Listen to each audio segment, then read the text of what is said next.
আমার মনের সাহসটা এরকম যে আমি যদি কখনো কোনো জায়গা বের হই তাহলে আমি একদম এরকম পাকা নিয়ত করে যে ইনশাআল্লাহ আমার এটা হবেই, এই জায়গায় কোনো কমতি রাখি না আমি। তারপরে যদি না হয় তাহলে আমি ভাবি যে আল্লাহ আমার রিজিকে রাখে নাই। এই দুইটাই আমার কাছে, এছাড়া আর কিছু না। তাই এই জন্য আমি যখন যেটা নিয়ত করি আমি মনে করি আল্লাহ আমাকে একবারে স্বয়ং সম্পূর্ণ করবে, কিন্তু না করলে যে না ব্যর্থ হয়ে গেলাম ওইটা না। আমি ওই সময় ভাবি যে আল্লাহ আমার রিজিকে রাখে নাই।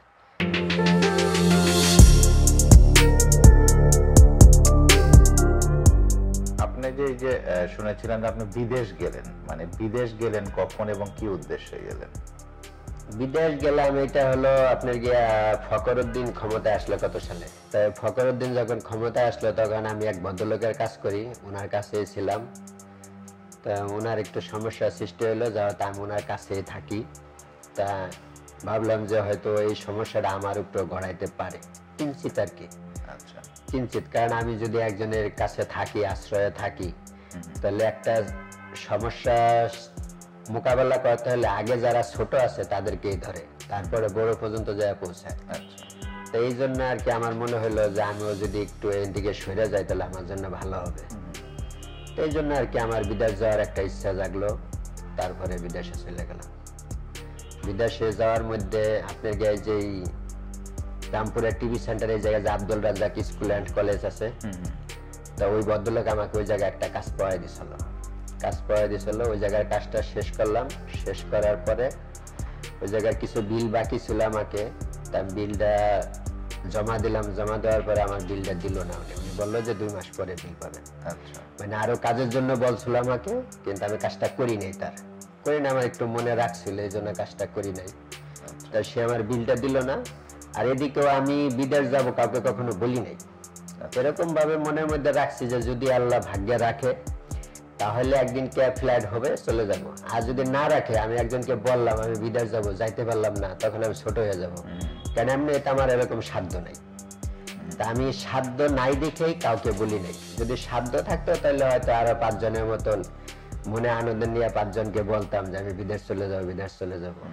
কিন্তু কথাটা মনের মধ্যেই ছিল, আর আল্লাহ আমার আশা পূরণ করছে। তো সাধ্য নাই, কিন্তু আপনি তাহলে ট্রাই করলেন কিভাবে? ট্রাই করলাম, এটা সবলে আমার একটা আল্লাহর প্রতি ভরসা আর মনের সাহস। আমার মনের সাহসটা এরকম যে আমি যদি কখনো কোনো জায়গা বের হই তাহলে আমি একদম এরকম পাকা নিয়ত করে যে ইনশাআল্লাহ আমার এটা হবেই, এই জায়গায় কোনো কমতি রাখি না আমি। তারপরে যদি না হয় তাহলে আমি ভাবি যে আল্লাহ আমার রিজিকে রাখে নাই।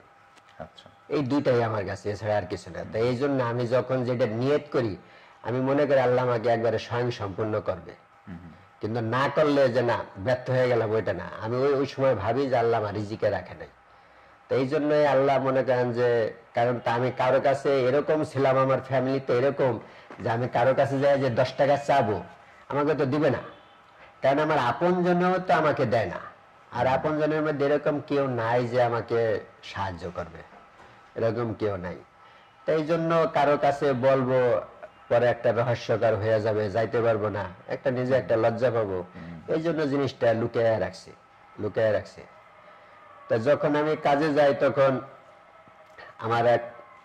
আমি যাদের কাজ করি এর মধ্যে এরা খুবই ভালো লোক, ঠিক আছে। এরা আমাকে অনেক সাহায্য করছে, অনেক হেল্প করছে, আজও পর্যন্ত করে। এবং কি ওই ভদ্র মহিলাকে সবাই বড় আপা বলে ডাকে, ঠিক আছে। আমিও তাকে শ্রদ্ধা করি। ওনার বাড়িতে একটা কাজ পেলাম, তো এই কাজটা আমি প্রায় 1.5 লাখ টাকার মাল কিনলাম। মাল কেনার পরে আমাকে এম্বাসি থেকে ফোন দিল, সরি এম্বাসি না, যেই এজেন্সির কাছে গিয়েছিলাম, ওরা ফোন দিল যে আপনি ভিসা চলে আসছে এবং কি আপনি ফ্লাইটও 3 থেকে 4 দিনের মধ্যে হয়ে যাবে, অথবা আপনি সমস্ত কিছু রেডি করে ফেলান। এটা কোন দেশে যাচ্ছেন আপনি? আমি দুবাইতে যাচ্ছিলাম। দুবাই? হ্যাঁ, দুবাই। আর কি ভিসা এটা, কি কাজ? এটা হলো আমি যে ফার্নিচারের কাজ করি, এই বিষয়। ফার্নিচারের কাজ। ওকে। এই বিষয় পরে এরা আমাকে বলল, ফোন করে বলার পরে আমি এদেরকে এটুক বললাম যে দেখেন আমি সাধারণ একটা মানুষ, আপনি আমাকে বললেন যে আপনার ভিসা হয়ে গেছে, আমি সব কিছু ছেড়ে দিয়ে বাড়ি চলে গেলাম, কিন্তু পরে আমার হলো না, তখন কিন্তু আমার সব পথে বসে যাবে, আমার কিছুই করার মতন থাকবে না। অতএব যদি সত্যি হয় আমাকে বলেন, আর যদি না হয় তাহলে যে পর্যন্ত আছে এইভাবে থাকুক, হয়তো কোনোদিন ভাগ্য হইলে হবে। তো উনি বললো যে না ভাই, আপনার সাথে আমি সিরিয়াসলি বলতেছি, আপনার ভিসা চলে আসছে, আপনি চলে যেতে পারবেন ইনশাআল্লাহ আল্লাহর রহমতে। তখন আমি আর কি ওই কাজটা আমি এক লোকের নিয়ে ঠিক করে দিলাম, যে ওই বড় আপাকে বললাম যে আপা, আমি তো একটা কথা আপনার কাছে লুকায় রাখছি, কখনো বলি নাই কখনো, তা আমি যে বিদেশ চলে যাব, বিদেশ চলে যাব। তো এই কথা শোনা ওই বড় আফা খুব রাগ হয়েছে আমার উপরে। বড় আফা রাগ হয়েছে। ওনারা 5 বোন, 5 বোনের মধ্যে বাকি 4 জনের সাথে আমার এখনো রিলেশন আছে, এখনো সম্পর্ক আছে, কথাবার্তা বলি, তাদের কাজ করি। কিন্তু ওই বড় আফা ওই রাগের থেকে আমাকে কাজটা দেয় না। আর উনিও ওনার কাছে কথা হলে আমি যদি সমস্ত কিছু তার সাথে আগে শেয়ার করতাম তাহলে সবচেয়ে ভালো হতো। হ্যাঁ, কিন্তু আমি তো শেয়ার করি না, যে আমি কথাটা বলবো কিন্তু আমার দ্বারা হবে না, তাহলে আমি একটা রহস্যকর পাত্র হয়ে যাবো, হাস্যকর পাত্র হয়ে যাবে, এই জন্য কথাটা বলি না। কিন্তু যখনই কার্যকর হয়ে গেছে তখন বলায় মানে উনি একটু রাগ হয়েছে আর কি আমার সাথে। রাগ হয়েছে, পরে সে বললো যে ঠিক আছে, তুমি আর যা মন চাই তুমি তাই করো। পরে আমি একটা লোক দিলাম, আমি বললাম যে আপনি আমাকে যতটা বিশ্বাস করেন ইনশাআল্লাহ আল্লাহর রহমতে ওর উপরে এতটা বিশ্বাস রাখেন। আর ও যদি কোনো ক্ষতি করে তাহলে আমি যদি জীবিত থাকি, আমি দেশে আসার পরে সমস্ত ক্ষতিপূরণ আমি আপনাকে দিয়ে দেব। ঠিক আছে? সমস্ত ক্ষতিপূরণ আমি আপনাকে দিয়ে দেবো, যা হতো আমি আপনার কাছে দায়বদ্ধ, কারণ আমি আপনার মাল কিনছি, কাজ করব, কথা দিছি, সবকিছু একটা মিল হয়ে গেছে, তারপরে এখন চলে যাইতেছি। তো এই জন্য পরে আর আফা বললো যে ঠিক আছে, তুমি যখন চলে যাবা রাগ হয়ে কি হবে। পরে ঠিক আছে, সে আমাকে হাসি মুখে পরে বিদায় দিল। পরে চলে গেলাম বাড়িতে, ওই জায়গা থেকে বাড়ি চলে গেলাম।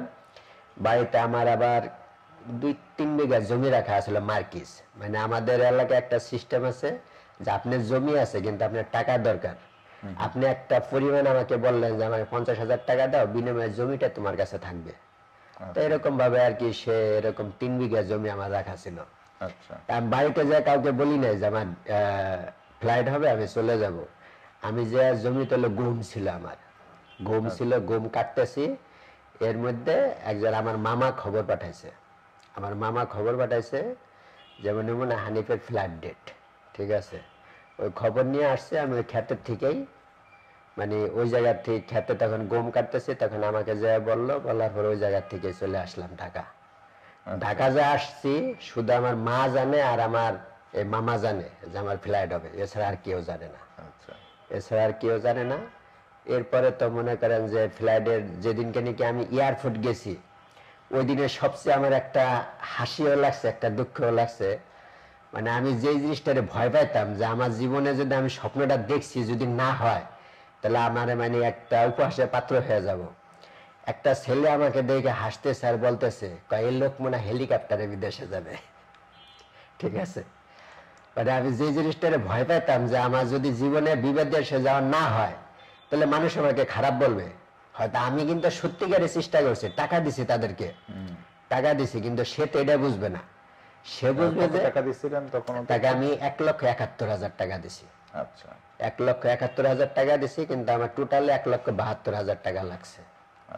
তাদেরকে আমি দিছি 1,71,000 টাকা দিছি তাদেরকে। পরে ইনশাল্লাহ ওই লোকটা আর কি বললো যে এই লোক হেলিকপ্টারে বিদেশ যাবে, যেটা নাকি অসম্ভব আর কি এই কথাটা। কিন্তু তারপরে ইনশাল্লাহ ওনার সামনের থেকেই উনিও কিন্তু যাত্রী ছিলেন, যে এই কথাটা বলছে উনিও যাত্রী ছিলেন, কিন্তু ওই লোক যাইতে পারে নাই। ওই দিন আমার ফ্লাইট হয়েছে ইনশাল্লাহ আল্লাহর রহমতে, আমার ফ্লাইট হয়েছে। পরে বিদেশ চলে গেলাম।